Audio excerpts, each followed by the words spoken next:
কেউ অবহেলা করলে বোঝাই যায় তার ঘন ঘন ব্যস্ততার অজুহাত, চোখ ঘুচিয়ে কথা বলার ধাঁচ, হাসির বদলে বিরক্তির দীর্ঘশ্বাস, না কুচিয়ে এড়িয়ে যাওয়ার অসুখ, দীর্ঘ সময় থেকে কমতে কমতে ফুরিয়ে যাওয়া কথা ইত্যাদি ইত্যাদি সব বোঝা যায়।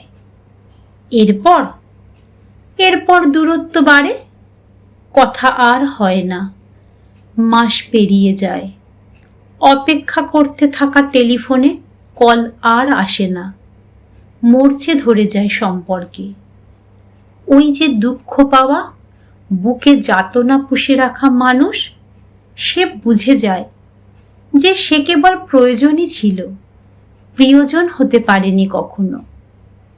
তারপর তার বুকে দীর্ঘশ্বাসের ধুলো জমতে জমতে পাথর হয়ে যায়। হয়তো তখন মানুষটা আর কাঁদে না, জল শুকিয়ে যায় নাকি দুঃখগুলো লাটাই ছিঁড়ে পালায়, তার সঠিক আন্দাজ পাওয়া যায় না কখনো।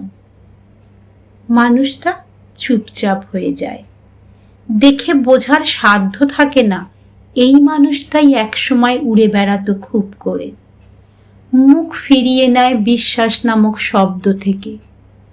ভালোবাসা, তার নাম শুনলেও অট্ট হাসিতে ফেটে পড়ে, দু হাতে পেট চেপে ধরে হাসি, তারপর আচমকা আবার চুপ হয়ে যায়। সূক্ষ্মভাবে তাকালে তখন হয়তো বোঝা যায় মানুষটার চোখ চিকচিক করছে, কিন্তু কে দেখবে?